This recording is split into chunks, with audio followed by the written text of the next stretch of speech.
রঞ্জিত মল্লিকের একটা মুভি দেখলাম। মুভিটার নাম হচ্ছে বিধিলিপি। মুভিটা কেমন হয়েছে সেটাই বলবো আপনাদেরকে।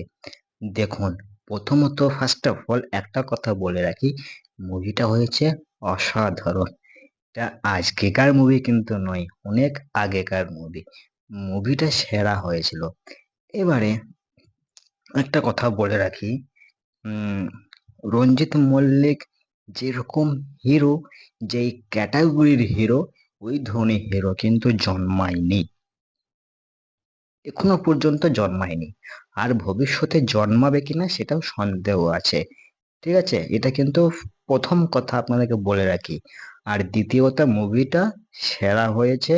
এখানে গল্পটা সিম্পল একটা গল্প, যে ছাত্র এবং মাস্টার, মানে মাস্টারকে কিভাবে স্নেহ করা যায়, মাস্টারকে সম্মান কিভাবে করা যায়, মাস্টারকে সবাই ছেড়ে দিলেও তার যে সত্যিকারের ছাত্র হবে সে কিন্তু তাকে ছাড়বে না, তাকে কিন্তু সারা জীবন ধরে রাখবে, তাকে কিন্তু সারা জীবন সে মায়া করবে, ভালোবাসবে। এই একটা গল্প, সিম্পল গল্প, কিন্তু গল্পটা সিম্পল হলেও যেভাবে অভিনয় করেছেন আমাদের রঞ্জিত মল্লিক সেটা কিন্তু অসাধারণ।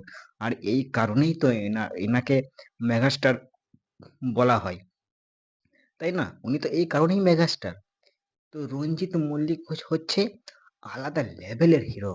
ওই ধরনের হিরো এখনো পর্যন্ত জন্মায়নি, আর ভবিষ্যতেও জন্মাবে না। এটাই হচ্ছে রঞ্জিত মল্লিকের পাওয়ার। বুঝতে পেরেছেন? রঞ্জিত মল্লিকের মতো হিরো কোনো জায়গাতে নাই। এমনকি আমাদের পাশের দেশ বাংলাদেশেও কিন্তু জন্মায়নি রঞ্জিত মল্লিকের মতো হিরো। এটা আমি চ্যালেঞ্জ করে বলতে পারি।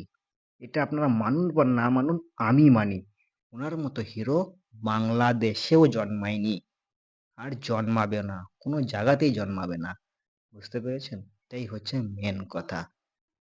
তো চলুন, আজকের মতো ভিডিও এখানেই শেষ করছি। আবার দেখা হবে পরবর্তী কোনো ভিডিওতে। তো বাই।